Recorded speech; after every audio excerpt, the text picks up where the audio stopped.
Bonjour, donc aujourd'hui on va parler un peu des objets.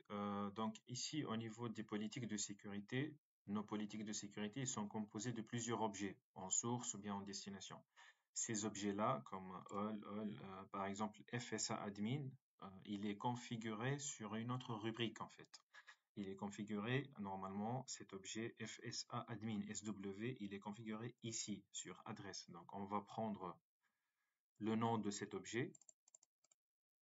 On peut le copier, on peut aller sur Policy and Objects Addresses et ici on va faire une petite recherche avec notre objet. Donc ça n'a pas été copié. On va reprendre les Firewall Policy, FSA Admin. On fait CTRL-T sur adresse, on fait CTRL-V et hop, entrée. Et vous avez votre objet.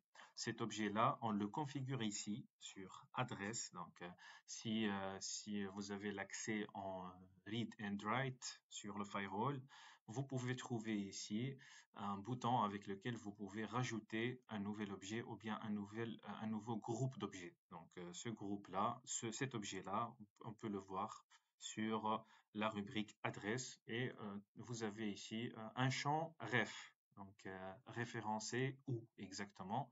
Si vous cliquez sur le chiffre, voilà, référence, on a il est référencé sur une seule configuration, qui est notre politique de sécurité. Vous cliquez sur le chiffre 1 et vous allez trouver donc Firewall Policy. Il est référencé sur le Firewall Policy sur Allow FSA Access. C'est ça le nom de la politique d'accès, donc de la politique de sécurité. Vous venez, vous sélectionnez cette politique de sécurité. Vous pouvez venir avec le souris cliquer ici aussi. Vous pouvez voir pas mal d'informations par rapport à cette politique de sécurité. Quand est-ce qu'elle a matché? Read count, il y a du trafic qui passe dedans. Last used 5 seconds ago. First used le 1er mars 2023. Le type de log qui est UTM, on log tout et on log tout ce qui traverse les profils de sécurité. Parce qu'on a des profils de sécurité qui sont configurés sur Allow FSA Access. On peut cliquer sur le petit zéro là. Donc, ça n'affiche pas grand-chose ici. Par contre, Possible Uses. Par contre, ici, on peut faire Possible Use. C'est quoi exactement? Donc, bref, vous pouvez voir pas mal d'informations ici.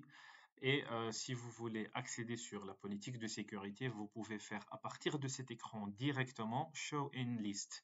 Vous n'êtes pas obligé de faire copier-coller du nom de la politique de sécurité. Allez vers Firewall Policy et cherchez dans la barre de recherche ELA FSA Access. Non, vous venez juste sur le nom, vous venez faire comme ça, copier tout ça, ou bien vous faites Show in List. Show in List, ça va nous rediriger directement vers Firewall Policy et il va vous colorer la politique de sécurité en question. Ici, on voit bien notre politique de sécurité. Notre source, c'est FSA admin SW et on peut aller juste à droite un tout petit peu pour trouver, donc voilà, le security profile, no inspection, on a le mode NAT, etc.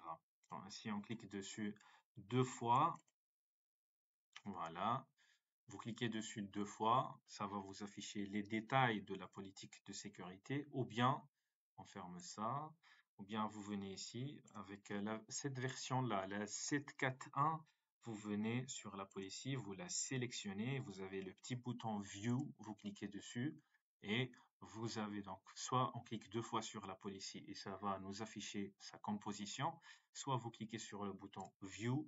Avec le bouton More également, More, on a le Show Matching Logs, ça va nous rediriger directement vers le Matching Logs, ou bien on peut afficher cette policy sur FortiView pour voir plus de détails granulaires concernant le trafic qui transite à travers cette policy, ou bien on peut voir sa configuration en CLI, donc Show in CLI.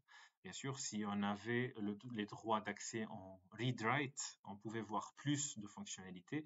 Et là, on va s'arrêter là. Donc, on a les Show Matching Logs, par exemple. Ça va nous rediriger directement vers Log and Report Forward Traffic. Et là, vous avez ici dans le champ de recherche le UUID de la policy. Hein. Le UUID, on l'a déjà vu ensemble avant. On peut le trouver dans le CLI config. On va juste copier tout ça sans le virgule. On va copier ça, CTRL-C, et je vais revenir sur Policy and Objects, Firewall Policy. On va chercher notre politique de sécurité en question. Donc, on va faire comme ça. C'est celle-là, FSA Admin. Je vais cliquer 2 fois sur la policy. Donc là, nous avons la policy. Show in CLI. Et voilà. Vous avez ici le UUID qui colle bien avec ce qu'on cherche actuellement. Donc voilà, ça c'est le UUID, l'ancien UUID que je viens juste de copier tout à l'heure. Et ça, c'est le UUID. On va faire comme ça, tac. Ça colle bien avec le même UUID que vous trouvez sur la partie log. Donc si je reprends ici, hop, je vais faire un show matching logs. Voilà, j'ai tout le trafic qui transite à travers la policy. Voilà. Et ce trafic-là, il est logué sur un Forti Analyzer. Hein. Configuration du Forti Analyzer, vous pouvez la voir ici sur System, sur plutôt Log Settings, Global Settings. On attend un tout petit peu pour que ça charge. Et vous allez trouver l'adresse IP du Forti Analyzer que nous avons. Si c'est autorisé, bien sûr, je ne sais pas s'ils vont nous permettre de voir cette configuration ou pas. On va attendre 2 petites secondes. Ça n'a pas l'air fonctionner. Non, je pense que c'est interdit de voir l'adresse IP du Forti Analyzer. Ah, voilà, en gros, c'est ça l'idée. Donc ici, sous Policy and Objects, Addresses, vous avez les adresses, vous pouvez les trouver, leurs références ici, leurs références, c'est-à-dire ils sont utilisés sur quelle politique de sécurité, et comme ça, vous pouvez construire vos objets et faire appel à vos objets à partir des firewall policy. Ici, voilà, on va faire deux fois. Ici sur source, si vous faites plus, voilà, vous pouvez choisir d'autres objets qu'on peut rajouter au niveau de notre politique de sécurité. Il suffit de sélectionner une seule fois un objet et par la suite, il va être rajouté dans la liste.